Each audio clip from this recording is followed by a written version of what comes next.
For this sketchbook page, we are going to need a hole punch, a writing utensil, some string, and optional is tape.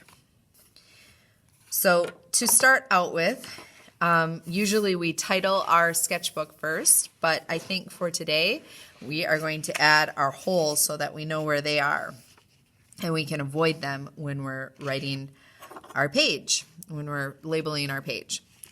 So you're going to take the hole punch and press from the edge and make, about a finger width apart holes all the way down the side of your page.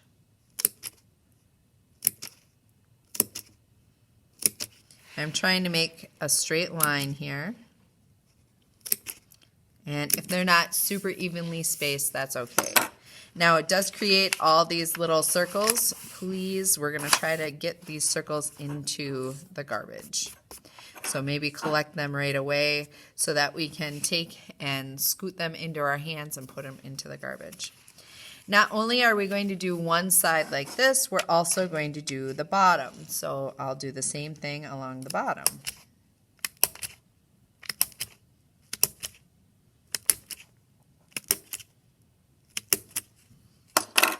Okay. So I have holes along the side, holes along the bottom, and I'm going to go back now and label my page. And we are going to call this sewing. Maybe sewing information.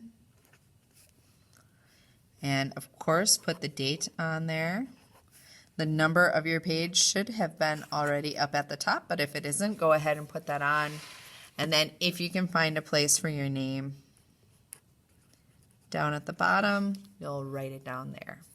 Now, I'm going to draw a line along here to separate my page out, and then a line along here. What we're creating down at the bottom is a basic stitch. So basic.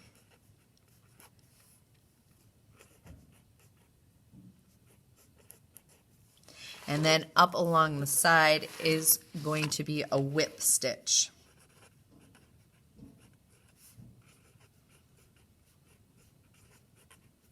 Let's go ahead and label some of the things that we will need. So at the top I'm going to say, what will we need?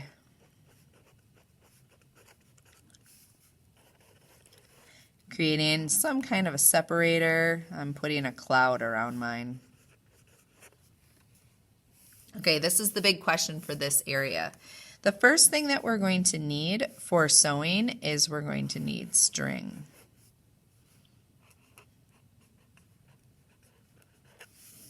We will also need a needle.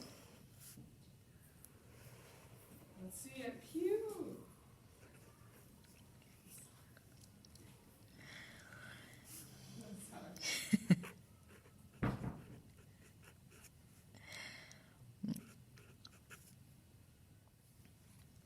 In our case, we're going to need some felt.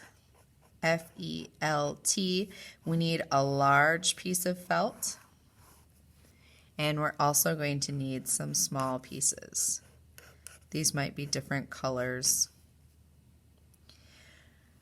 We will need a pair of scissors. Think easy when you're drawing scissors, just 2 circles and a crisscross.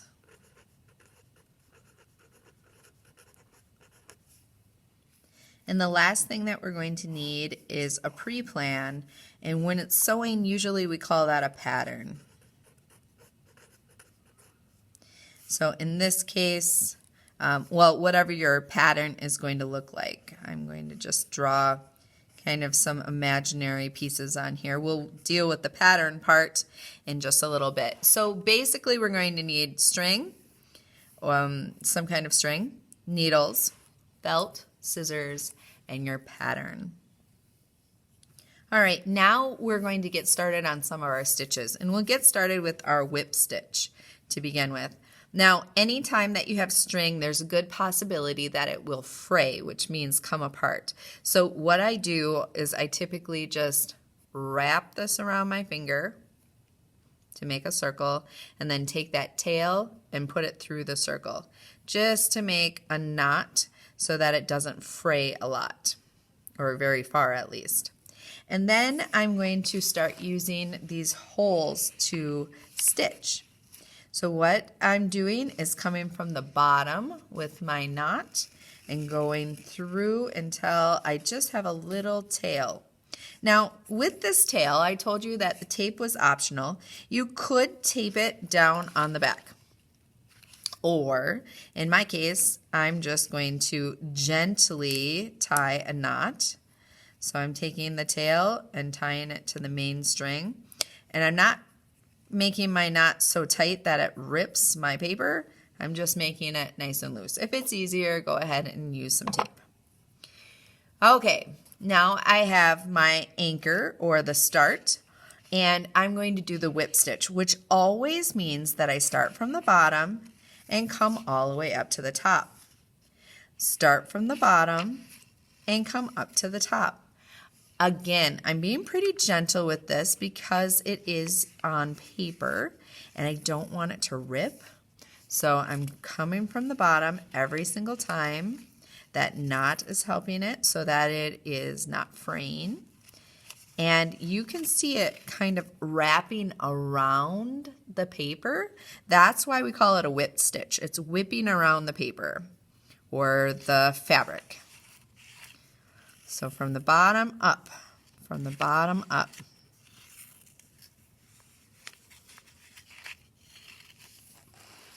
We'll go a little bit farther.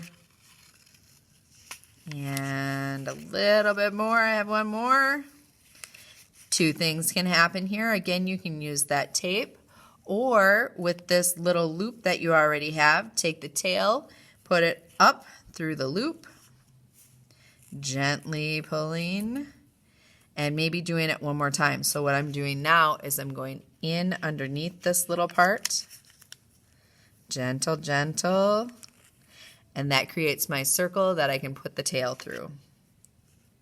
Just like that. And did you see my finger kind of held it in place as I was tightening it so that I didn't end up ripping my paper? So this is a whip stitch. The main thing is it always starts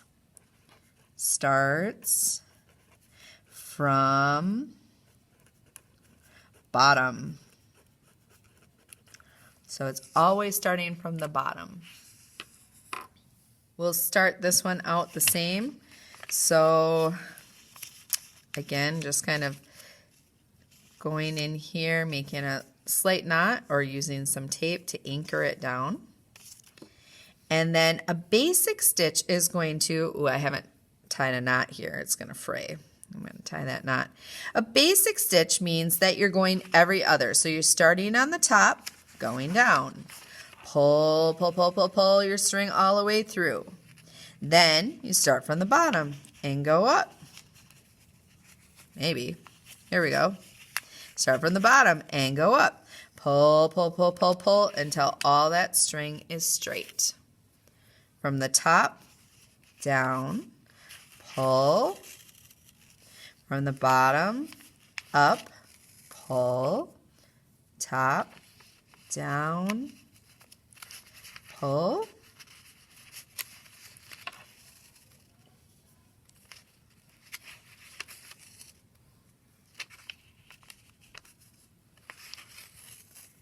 All right, you can see that it kind of creates this broken line. So blank, space, line, blank, line, blank, line. And if you looked at the back, it does the same thing back there.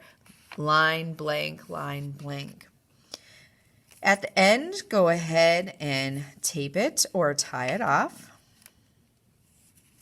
And then what we will be doing is cutting off any excess, extra string that we have. So I have a little bit of extra string here. I can just trim that off. And I had some up here too that I can trim off. On the basic basically we're creating a broken line. So creating a broken line. And I would just say kind of a good reminder is up, down, up, down. You want to give yourself little clues of how to do these for when we actually start sewing. Okay, there's our notes for our sewing lesson that we will be doing.